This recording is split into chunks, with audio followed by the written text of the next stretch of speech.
दोस्तों नमस्कार, मैं हिमांशु शर्मा आपके अपने ही channel astro with Sharma ji में आप सभी का हार्दिक अभिनंदन करता हूं। इस चैनल के माध्यम से हम अपनी स्वयं की कुंडली पढ़ना सीखेंगे। आप सिर्फ 5 से 10 एपिसोड मेरे साथ लगातार बने रहें, आप पूर्ण रूपेण अपनी स्वयं की कुंडली पढ़ना सीख जाएंगे। मुख्यतः वेदों के 6 अंग होते हैं, जिसमें से एक है ज्योतिष।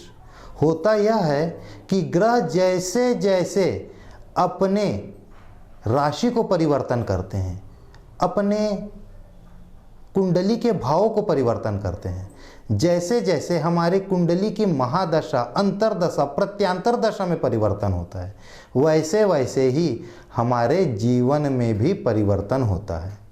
इस चैनल के माध्यम से हम 50 से भी अधिक योग और दोष के विषय में बात करेंगे तथा साथ ही साथ बनने वाले योगों को कैसे अधिक प्रभावी बनाया जाए तथा बनने वाले दोषों के प्रभाव को कैसे कम किया जाए, जिससे हमारा जीवन अधिक सुखद हो सके, इस विषय पर भी हम बात करेंगे। कुंडली अध्ययन के मुख्यतः 3 आधारभूत स्तंभ हैं। पहला, कुंडली में बनने वाले 12 भाव, दूसरा नवग्रह, तीसरा 12 राशियां। इन 3 आधारभूत स्तंभ में से आज हम पहले आधारभूत स्तंभ कुंडली में बनने वाले 12 भाव के विषय में बात करेंगे। चलिए फिर आज का कार्यक्रम चालू करते हैं। हमारी कुंडली में कुल 12 घर होते हैं। पहला घर, दूसरा घर, तीसरा घर, चौथा घर। इन्हीं घरों को हम कुंडली के शब्दावली में भाव बोलते हैं। यह प्रथम भाव है, द्वितीय भाव, तृतीय भाव, चतुर्थ भाव, पंचम भाव, षष्ठम भाव, सप्तम भाव, इस प्रकार से कुल 12 भाव तक गया हुआ है। इंग्लिश में इसे हाउस भी कहते हैं। First house, then second house, third house, इस प्रकार से 12th हाउस होते हैं। इन 12 अलग अलग भावों से हम जातक के अलग अलग चीज़ों की भविष्यवाणी करते हैं। सबसे पहले हम प्रथम भाव को देखते हैं। यह तनु भाव है। इससे जातक के शरीर के बारे में जानकारी मिलती है। रंग, रूप, ऊंचाई, बचपना, जन्मकालीन समय से शरीर में बनने वाले चिन्ह, दाग, रोग प्रतिरोधक क्षमताएं, इन सभी विषयों का फलादेश कुंडली के इस प्रथम भाव से किया जाता है। फिर हम आ जाते हैं द्वितीय भाव में। द्वितीय भाव जातक के धन का भाव है। यहाँ से ज्योतिषाचार्य उनके धन के बारे में फलादेश करते हैं। धन के साथ साथ यह कुटुंब का भी भाव है। जातक का जन्म कैसे परिवार में हुआ है, वह परिवार समाज में कितना सम्मानित परिवार है, इन सब चीज़ों का फलादेश कुंडली के द्वितीय भाव से किया जाता है। इसके साथ ही साथ जातक की वाणी, मित्रता, पड़ोसी, दाईं आँख, इन सब चीज़ों का भी फलादेश द्वितीय भाव से किया जाता है। जातक के द्वारा परिवार का उत्तरोत्तर दायित्व अपने ऊपर लेना, इन सब बातों का भी फलादेश दूसरे भाव से कुंडली के किया जाता है। अब हम आ जाते हैं तृतीय भाव में। तृतीय भाव से जातक का पराक्रम देखा जाता है। जातक के छोटे भाई बहन, छोटी छोटी यात्राएं, जातक के पिताजी के मामा जी, उसका भी फलादेश इसी भाव से किया जाता है। दुष्कर कर्म को करने की क्षमता, इन सब बात की जानकारी हमें कुंडली के तृतीय भाव को देखने से मिलता है। अब हम आ जाते हैं कुंडली के चौथे भाव में। चौथा भाव जातक के सुख का भाव होता है। माता की जानकारी, मामा पक्ष की जानकारी, 4 पैर वाले जानवर जैसे गाय, बैल, भैंस, 4 चक्कों की गाड़ियां, घर, ऑल टाइप ऑफ लग्जरियस।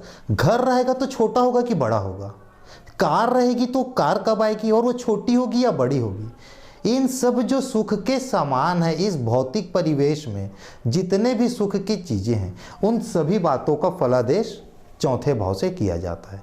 फिर हम आ जाते हैं पांचवें भाव में। पांचवा भाव जातक के संतान का भाव है, शिक्षा का भाव है, धन का भाव है, लव मैरिज का भाव है, प्रबंध करने की क्षमता, इन सभी चीज़ों का फलादेश पांचवें भाव से किया जाता है।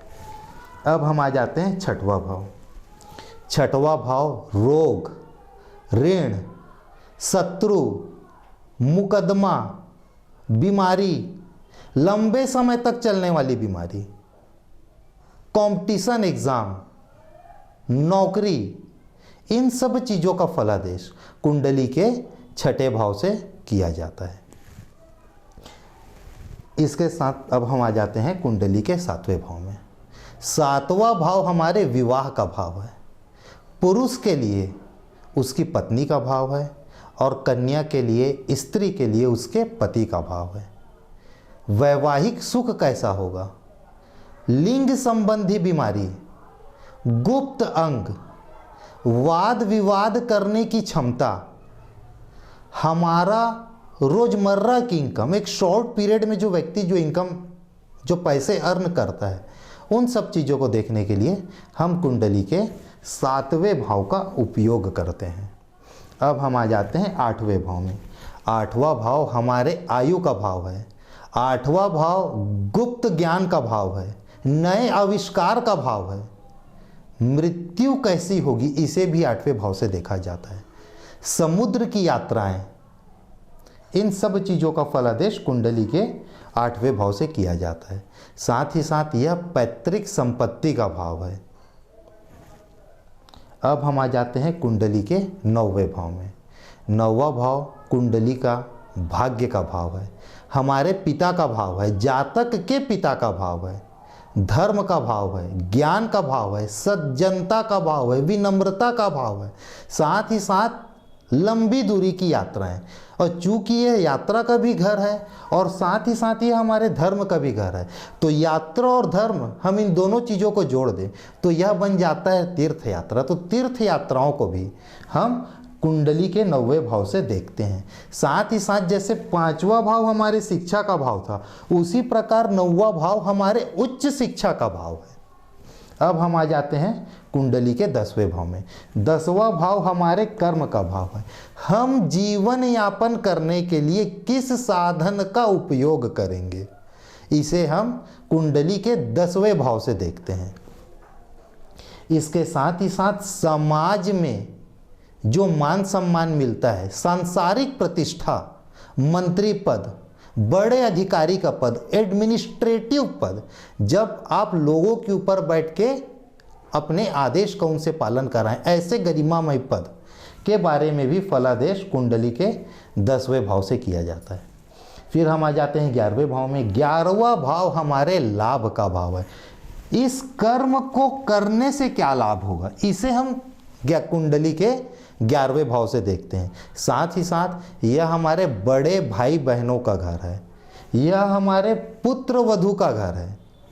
अब हम आ जाते हैं कुंडली के 12वें भाव में। कुंडली का 12वां भाव हमारे व्यय का भाव है, जेल का भाव है,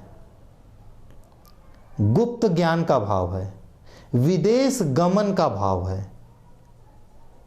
दरिद्रता का भाव है, कमी, हानि, आर्थिक हानि हो, शारीरिक हानि हो, मान सम्मान में हानि हो, किसी भी तरह की हानि, इन सब चीज़ों को हम कुंडली के 12वें भाव से फलादेश करते हैं।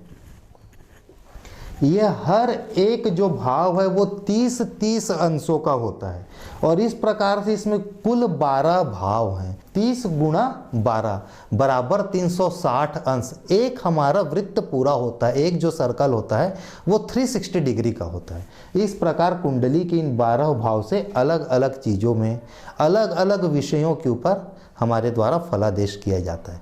एक चीज़ और ध्यान रखिएगा, कुछ लोगों की कुंडली 3 नंबर से चालू होती है, किसी की कुंडली 4 नंबर से चालू होती है। इसका ये मतलब नहीं है कि हम चौथे भाव से जो चीज़ देख रहे थे वो अब यहाँ से देखेंगे। यह जगह फिक्स है, यह कुंडली 1 नंबर से चालू हो, 2 नंबर से चालू हो, ऐसा करके 12 तक के अंक होते हैं। मुख्यतः वो हमारी 12 राशियों को दिखाता है।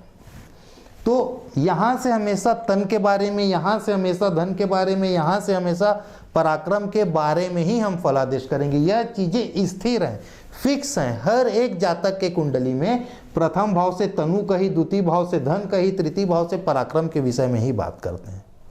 ठीक है, चलिए आज के कार्यक्रम को हम यहीं पर समाप्त करते हैं। अब समय है टिप ऑफ द डे का। आप कम से कम हफ्ते में एक बार पोछा लगवाते समय उस पानी में 2 चम्मच नमक मिलवा दें। नमक पानी से जब घर में पोछा लगाया जाता है तो उससे घर में उत्पन्न हो रही नकारात्मक ऊर्जाएं समाप्त हो जाती है। धन्यवाद। आज के इस कार्यक्रम को यहीं पर समाप्त करते हैं। अगले कार्यक्रम में फिर मुलाकात हो।